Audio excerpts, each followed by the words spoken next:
मी विजय रमेश पवार। मी असं नमूद करतो की श्री रंधा येथे श्री घोरपडा देवी मंदिर ट्रस्ट हे 2004 सालापासून तिथे स्थापन झालेले आहे। तर तिथं 2004 पासून तर 2020 पर्यंत भरपूर तिथे अनधिकृत भ्रष्टाचार चालू आहे। ते थांबवण्यासाठी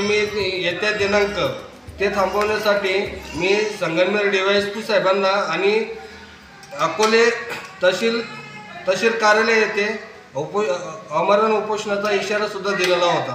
पण काल रात्री अचानकमध्ये रात्री 3 वाजता आचारसंहिता घोषित झाल्यामुळे तर अमितदादा भांगरे, मंगळाजी पटेकर, लवडगे ट्रस्टीसले अनेक विश्वस्त माझ्याजवळ येऊन त्यांनी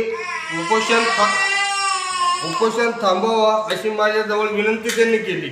मग त्यांच्या विनंतीला मान देऊन सदर मी ते उपोषण 21/3/2024 रोजी जे उपोषण मी ठेवलं होतं तर ते उपोषण मी आचारसंहिता लागल्यामुळे कोणत्याही कायदा सुव्यवस्थेचा भंग होऊ नये यासाठी मी उपोषणाला माझी स्थगिती देत आहे।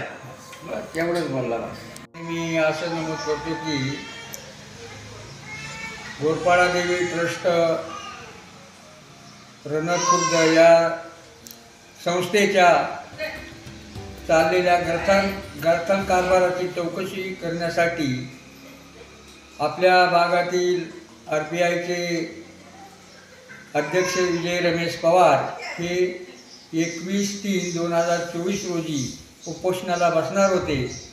परंतु काल रात्री 3 वाजता आचारसंहिता निवडणुकीची लागल्यामुळे आम्ही त्यांच्याशी चर्चा करून आचारसंहितेचा भंग होऊ नये आणि या ठिकाणी जो गरथान कारभार चाललेला आहे त्याची चौकशी आपण करणार आहोत।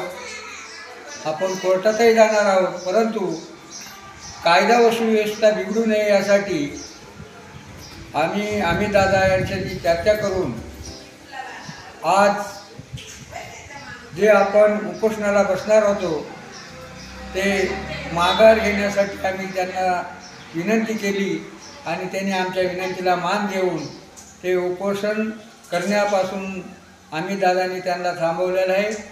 आम्ही दादांनी सांगितलं या घोरपडा देवी ही आपली सर्व समाजाची कुलस्वामिनी आहे, तिची आपण चौकशी करणार आहोत, परंतु आचारसंहिता लागल्यामुळं तुम्ही या गोष्टीत फारसा लक्ष देऊ नका। आचारसंहिता संपल्यानंतर आपण परत त्याच्या पाठीमागे लागू म्हणून आज मी त्यांना विजय रमेश पवार यांना आम्ही सगळ्यांच्या वतीने त्याला उपोषणाला बसू नये अशी सगळ्यांच्या वतीने विनंती करून कायदा सुव्यवस्थेचा भंग होऊ नये म्हणून आपण हे उपोषण मागं घेण्यास सांगितला आणि त्यांनी आम्हाला तसा होकार दिल्यामुळं आज या ठिकाणी असं सांगू इच्छितो की 21/3/2024 रोजी होणारा उपोषण त्यांनी मागे घेतलेला आहे। एवढंच मी या ठिकाणी सांगू इच्छितो।